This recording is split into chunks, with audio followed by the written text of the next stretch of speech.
खुदावंद मसीह यीशु में प्यारे अजीजों, मैं आप सबको प्रभु यीशु मसीह के जिंदा और मुबारक नाम में सलाम अर्ज करता हूं।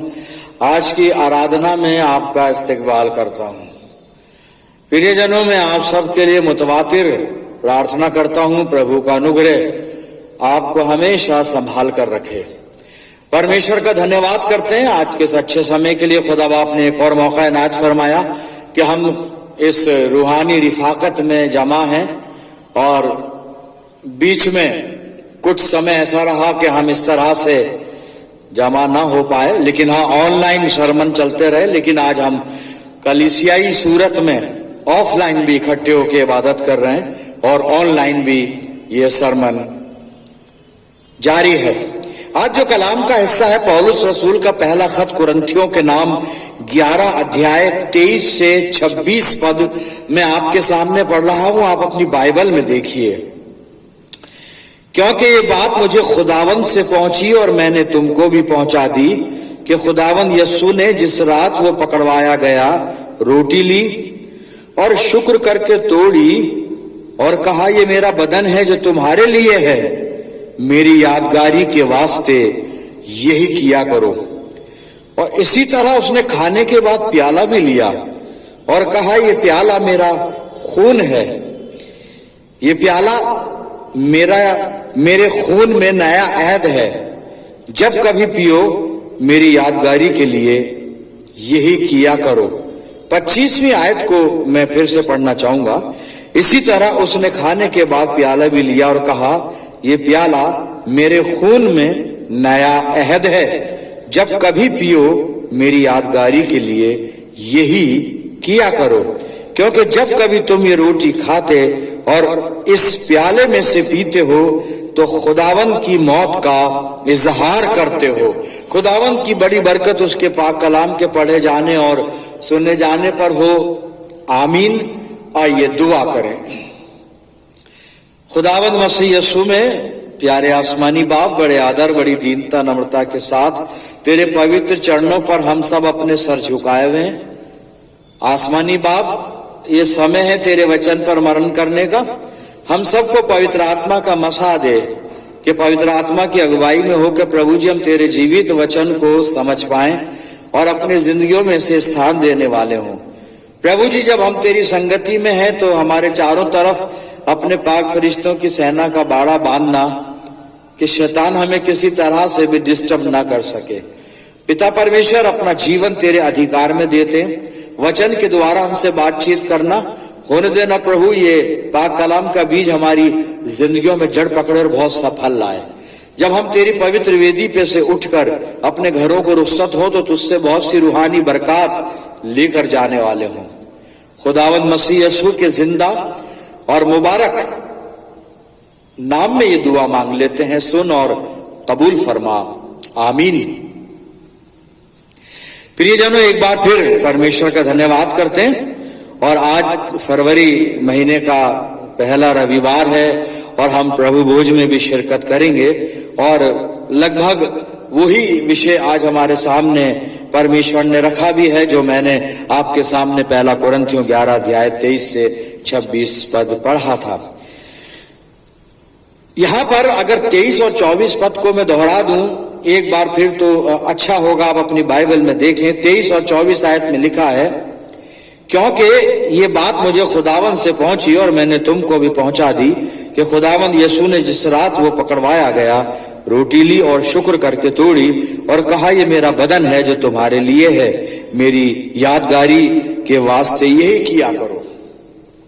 पौलुस इन आयत को जो लिख रहा है और ऊपर भी अगर हम 21 पद से पढ़ना शुरू करें या 20 पद से पढ़ना शुरू करें, एक अलग विषय यहाँ पे चल रहा है। थोड़ा सा मैं इसके बारे में बता दूं कि पौलुस कुरिन्थ नगर की मंडली को प्रभु भोज के बारे में लिख रहा है, अशाए रब्बानी की पवित्रता के बारे में बता रहा है। कलीसिया पाक अशा की पाकीज़गी को समझ नहीं रही थी और हम कहें जाने में या अनजाने में ये बिगनर थे, नई कलीसिया है, अभी अभी खुदावंद मसीह यीशु में आए हैं, बहुत ज्यादा वक्फा इनको नहीं हुआ है।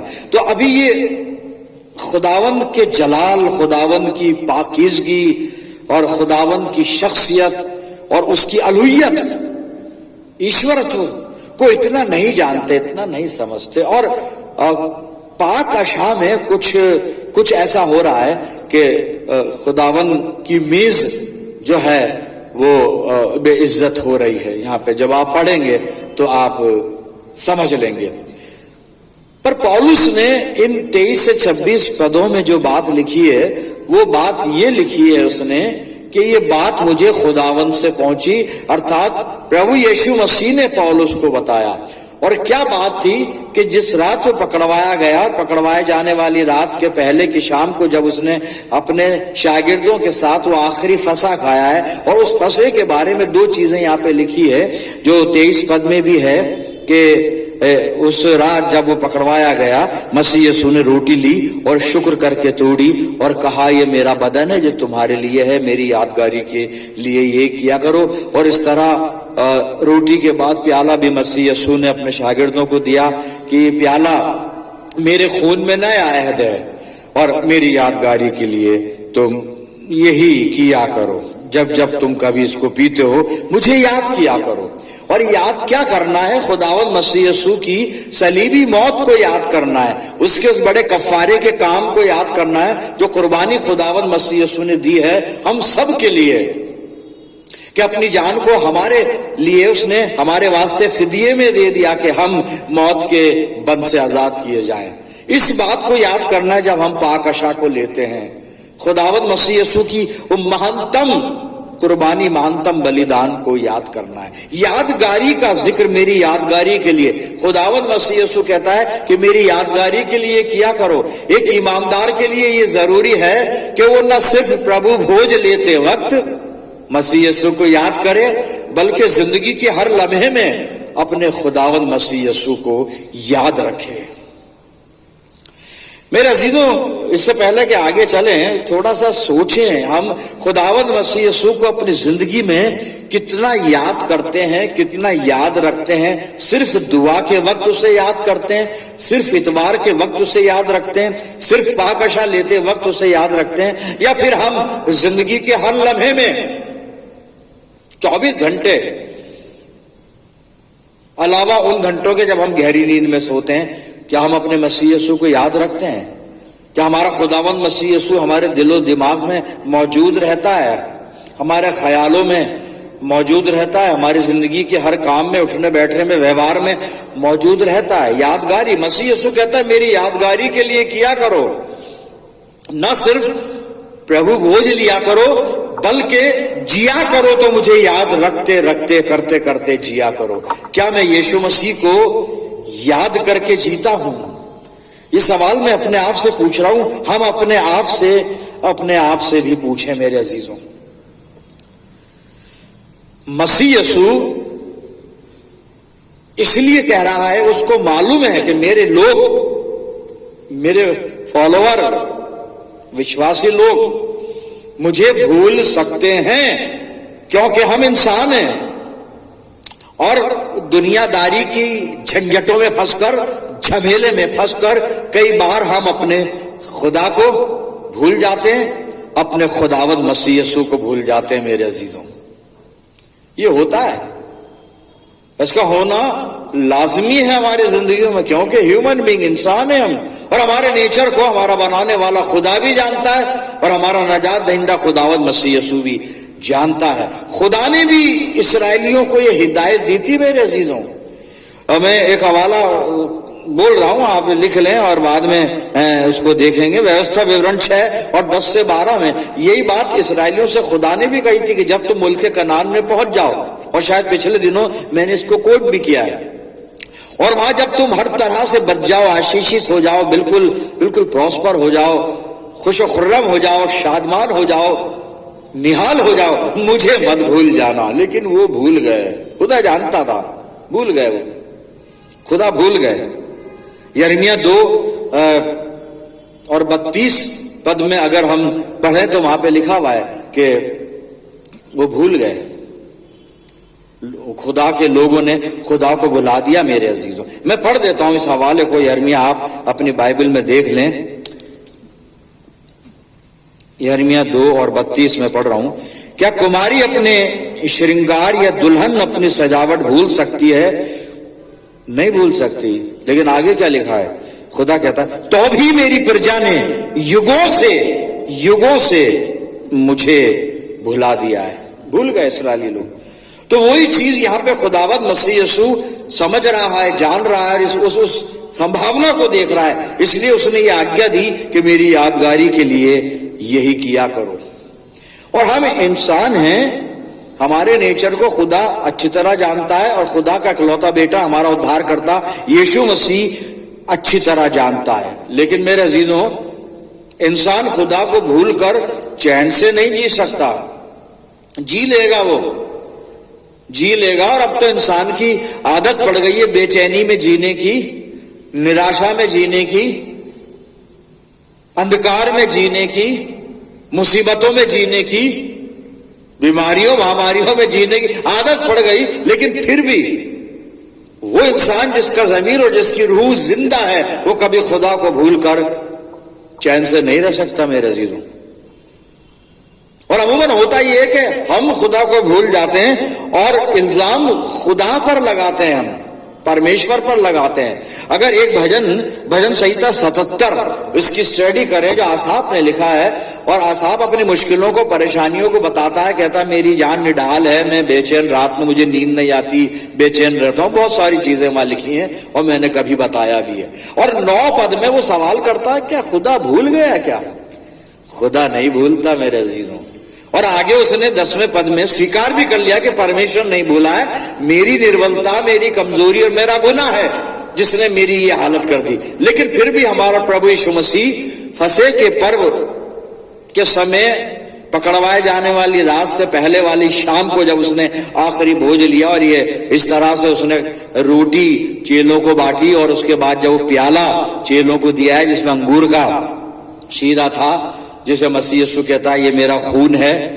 मेरे अजीजों, वहां पर यीशु मसीह ने यही बात लोगों को बताई और हमें आज कलाम बता रहा है कि हम मसीह यीशु को भूलें नहीं, कभी ना भूलें। जिंदगी में हमेशा हमेशा उसे याद रखें। खुदा भी अपने लोगों को नहीं भूलता है, खुदा भी अपने लोगों को कभी नहीं भूलता है। यशाया 49 अगर आप नोट करें, 14 और 15 पद आप पढ़ें, वहां पे लिखा है कि खुदा कभी अपने लोगों को नहीं भूलता। और मैं आपकी तसल्ली के लिए इसको पढ़ भी देता हूं, यशाया 49 में निकाल रहा हूं, सुनिएगा। 14-15 पद में लिखा है, परंतु सिय्योन ने कहा यहोवा ने मुझे त्याग दिया है, मेरा प्रभु मुझे भूल गया है। क्या यह हो सकता है कि कोई माता अपने दूध पीते बच्चों को भूल जाए और अपने जन्माए हुए लड़के पर दया ना करे? हां, वो तो भूल सकती है, परंतु मैं तुझे नहीं भूल सकता। खुदा कहता मैं अपने लोगों को नहीं भूल सकता। मेरे अजीजों, मैं और आप किस कैफियत के साथ, किस एहसास के साथ, किस जज्बे के साथ पाकशा में शिरकत करते हैं। जब इसको लेते हैं तो मसीह यीशु के इस हुक्म को भी याद करें कि मेरी यादगारी के लिए इसको लेना है। हम मसीही हैं इसलिए इसको लेना है, ऐसा ना सोचें। हम चर्च में आ गए हैं और एक परंपरा है, एक रस्म बनी हुई है कि पहले रविवार को प्रभु भोज लेते हैं इसलिए लेना है। नहीं, इसलिए लेना है कि हम मसीह यीशु के हुक्म को पूरा करें कि मेरी यादगारी के लिए किया करो।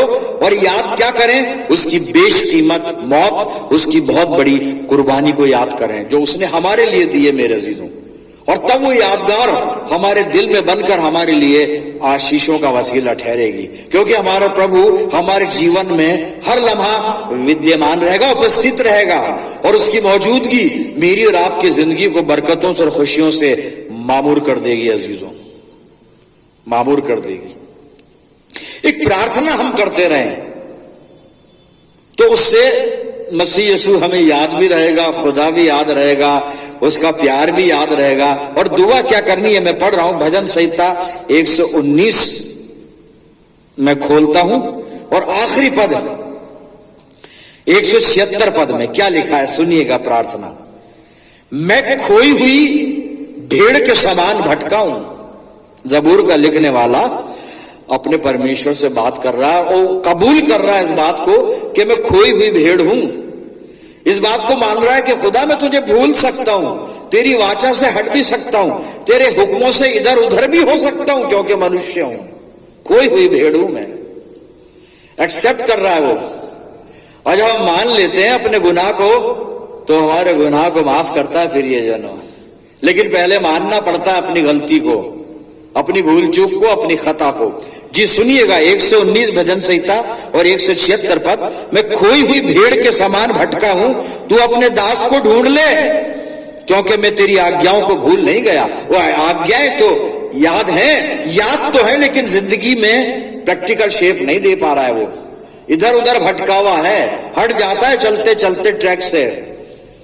याद सब कुछ है, याद हमें भी सब कुछ रहता है, ऐसा कहा है खुदावंद मसीह यीशु ने ये कहा, ये करो वो मत करो, लेकिन फिर भी हम इंसान होने के नाते भटक जाते हैं। मेरे दुआ करें कि मैं भटका हुआ हूं पिता परमेश्वर, खोई हुई भेड़ के समान हूं, तू अपने दास को ढूंढ ले। मसीह यीशु आपको ढूंढ लेगा। अगर आप उसको भूल चुके हैं लेकिन वो आपको याद करता है, वो नहीं भूला है मेरे अजीजों। और हमें उसको याद करते करते करते करते प्रभु यीशु मसीह की सही पहचान में आगे बढ़ना है। यहां तक आ गए, चर्च तक आ गए, इबादत तक आ गए, दुआ बंदगी तक आ गए, प्रीचिंग सुन ली और प्रीचिंग कर दी, प्रीच कर दिया, वचन को प्रचार कर दिया, वहां तक आ गए, पाक आशा ले ली, वो भी ठीक है, सब कुछ ठीक है। आगे भी बढ़ना है, आगे भी मसीह यीशु को पहचानना है, उसकी पहचान और आगे जाती है। आखिरी हवाला पढ़ूंगा प्रियजनों, उसके बाद हम प्रार्थना करेंगे। और आखिरी हवाला पौलुस हमारे लिए लिख रहा है इफिसियों की पत्री 3 अध्याय 17 से 19 पद। सुनिएगा पौलुस क्या काम दे रहा है मुझे और आपको। यीशु मसीह की यादगारी के लिए हमें प्रभु भोज में सम्मिलित होना है। यादगारी ये कि उसने हमारे लिए अपने प्राणों का बलिदान दिया है। अब आखिरी काम जो वचन बता रहा है मुझे और आपको कि प्रभु यीशु मसीह के उस प्रेम में जो उसने हमसे किया, आगे बढ़े। तो बढ़े तो कैसे बढ़े, क्या करें, आइए वचन बताएगा। इफिसियों 3 17 से 19 पद। और विश्वास के द्वारा मसीह तुम्हारे हृदय में बसे कि तुम प्रेम में जड़ पकड़कर और नींव डालकर, यीशु मसीह के प्रेम में जड़ पकड़कर और नींव डालकर सब पवित्र लोगों के साथ भली भांति समझने की शक्ति पाओ। समझना क्या है, समझना क्या है, सुनिए आगे लिखा है। समझने की शक्ति पाओ कि उसकी चौड़ाई और लंबाई और ऊंचाई और गहराई कितनी है। किसकी लंबाई, किसकी चौड़ाई, किसकी ऊंचाई, किसकी गहराई, आगे लिख रहा है पौलुस। लेकिन इस डायमेंशन को समझना है। अब ये डायमेंशन है क्या, सुनिएगा। और मसीह के उस प्रेम को जान सको। ये मसीह की मोहब्बत के बारे में लिखा जा रहा है। उसकी मोहब्बत का कितनी लंबाई, कितनी चौड़ाई, कितनी ऊंचाई, कितनी गहराई, इसको समझना होगा, इसको समझना होगा मेरे अजीजों। तो आगे लिखा है और मसीह के उस प्रेम को जान सको जो ज्ञान से परे है, कि तुम परमेश्वर की सारी भरपूरी तक परिपूर्ण हो जाओ। हमें परमेश्वर की सारी भरपूरी तक बढ़ना है आगे। यीशु मसीह के प्रेम की लंबाई में, चौड़ाई में, ऊंचाई में, गहराई में आगे बढ़ना है। और खुदा हमारी हिदायत फरमाए कि हम यीशु मसीह के इस प्रेम की इस लंबाई, चौड़ाई, ऊंचाई, गहराई में दिन प्रतिदिन बढ़ते चले जाएं, उसे याद करते रहें, उससे लिपटे रहें और उसकी मोहब्बत में और ज्यादा तरक्की करते चले जाएं। आइए प्रार्थना करें। खुदावंद मसीह यीशु में प्यारे आसमानी बाप, धन्यवाद करते हैं पिता जीवित वचन के लिए, जिसके द्वारा तो हमसे बात करता है और पवित्र इच्छा अपनी हम पे जाहिर करता है। आज जो कुछ हिदायतें कलाम ने हमें दी है प्रभु जी, इनका पालन करने के लिए हम सबको पवित्र आत्मा की परिपूर्णता प्रदान कर पवित्र आत्मा की अगुवाई दे, कि पाक रूह की रहनुमाई में होकर हम मसीह यीशु की याद में हमेशा बने रहें और उसकी मोहब्बत की लंबाई, चौड़ाई, ऊंचाई, गहराई में रोज बरोज आगे बढ़ते चले जाएं। पिता परमेश्वर, मैं दुआ करता हूं सब अजीजों के लिए जो इस दुआ में शिरकत कर रहे हैं। इन सब अजीजों पर तेरी शफकत, रहमत, बरकत का साया हमेशा बना रहे। आसमानी बाप दुआ करते हैं खुदावंद हमारी जिंदगियों को अपने इख्तियार में लेना और हम सबको अपने जलाल के लिए इस्तेमाल फरमाना। हम पूरे आलम के लिए दुआएं खैर मांगते हैं। आसमानी बाप सब कुछ अपना तुझे सौंपते हैं पिता परमेश्वर, और ये दुआ बड़े ईमान के साथ, बड़ी दीनता, नम्रता के साथ तेरे प्यारे इकलौते बेटे और अपने फिदिया देने वाले मुक्तिदाता खुदावंद यीशु मसीह के जिंदा और मुबारक नाम के वसीले से मांगते हैं। सुन और कबूल कर ले, आमीन। अब हमारे खुदावंद मसीह यीशु का फजल, खुदा बाप की मोहब्बत, पाक रूह की रिफाकत और शिराकत हम सब के साथ, तमाम ईमानदारों के साथ, हमारी सब कलीसियाओं के साथ अब से लेकर हमेशा तक होती रहे, आमीन।